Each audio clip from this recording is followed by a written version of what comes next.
ये 2016 से पेंडिंग है, 2016 से पेंडिंग है, मतलब 6 साल से हम लोग प्रोन्नति नहीं कर पाए हैं। तो इसलिए वैकल्पिक रूप से हम लोगों ने ये व्यवस्था की है कि प्रमोशन हो, और साथ ही अनुसूचित जाति और जनजाति का जो रिप्रेजेंटेशन है प्रमोशन में बाद में, वो भी रहे। और जब फाइनली जो माननीय उच्च न्यायालय का, सर्वोच्च न्यायालय का निर्णय आएगा, तो वो जो 16+1 वो फ्रीज्ड वैकेंसीज हैं, उस पर भी निर्णय होगा। फिर एक बार फिर से ये पूरी एक्साइज प्रमोशन और रोस्टर की बात की जाएगी।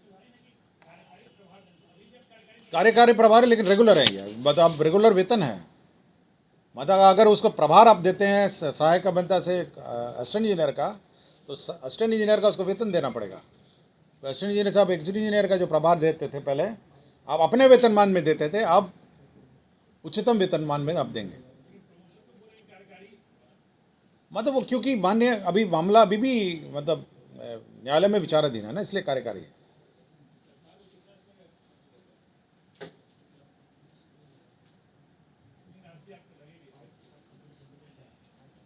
वो अलग है, बल्कि टोटल पूछ रहे हैं,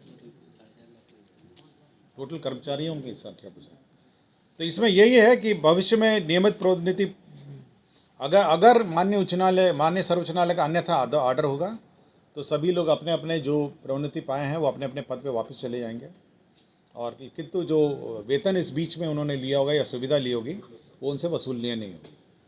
मतलब अगर सर्वोच्च न्यायालय का जो भी फाइनल डिसीजन होगा, तो सभी लोग अपने अपने पद पे वापस चले जाएंगे, लेकिन हम लोग वसूलेंगे नहीं उनका वेतन।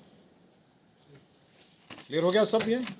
और रोस्टर का जो बिंदु है, क्योंकि हम लोग फॉर्मूला अलग है, तो तब तक ये स्थगित रहेगा। रोस्टर का जो हम लोग का व्यवस्था है प्रमोशन में, पहले रोस्टर बिंदु के हिसाब से होता था, अब पूरा एक ही सीनियरिटी लिस्ट से होगा। और फिर हम लोग चेक करेंगे कि अनुसूचित जाति और जनजाति का रिप्रेजेंटेशन उचित रूप में है। और इस संबंध में किसी को कुछ पूछना है? धन्यवाद। मंत्रिपरिषद ने एक निर्णय गृह विभाग से संबंधित लिया है। वामपंथी उग्रवाद प्रभावित राज्यों में केंद्र प्रायोजित विशेष आधारभूत संरचना योजना के अंतर्गत 2022-26 से तक का 37 करोड़ 83 लाख का योजना स्वीकृत किया है।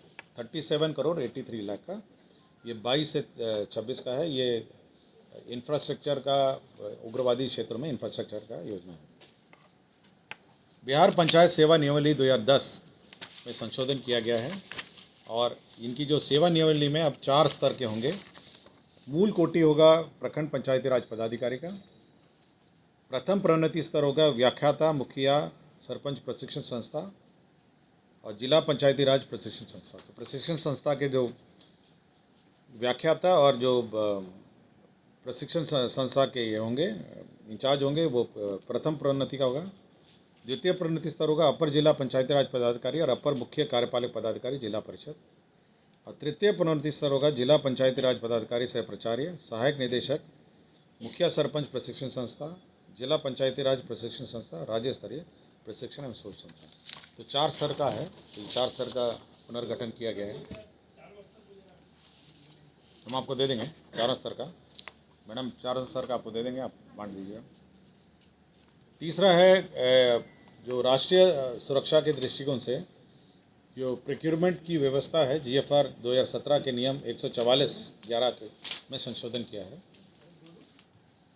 प्रोक्यूरमेंट मतलब जो टेंडर वेंडर में कौन भाग लेंगे और कौन नहीं भाग लेंगे, इसमें केवल राष्ट्रीय सुरक्षा के दृष्टिकोण से ऐसी संस्था डिबार्ड रहेंगी जो मतलब देश के राष्ट्रीय सुरक्षा से संवेदनशील जो देश हैं उनसे तालमेल रखती हो, उनके साथ साठगांठ करती हो, वैसे कंपनियों का टेंडर में भाग लेना वर्जित रहेगा।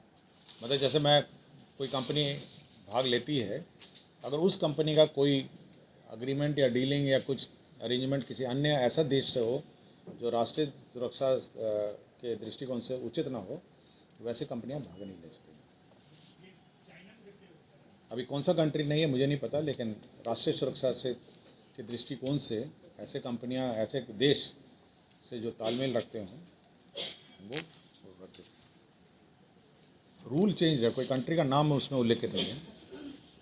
राज्य के सभी राजकीय दंत महाविद्यालय या राजकीय दंत महाविद्यालय अस्पताल में नामांकन एवं अन्य शुल्क का निर्धारित किया गया है। एडमिशन फ़ीस क्या होगा, ट्यूशन फ़ीस क्या होगा, हॉस्टल फ़ीस क्या होगा, कॉशन फ़ीस क्या होगा, तो सारे फ़ीस का निर्धारित किया गया है।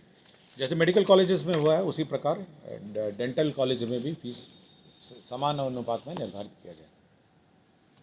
अगर चाहिए होगा फ़ीस मैडम आपको दे देते हैं।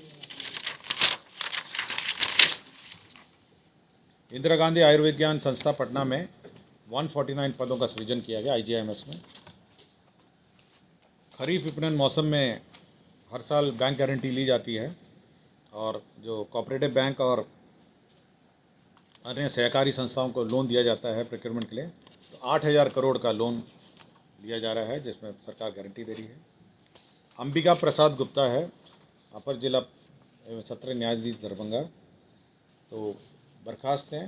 बर्खास्तगी आदेश को रद्द करते हुए वापस लिया गया है।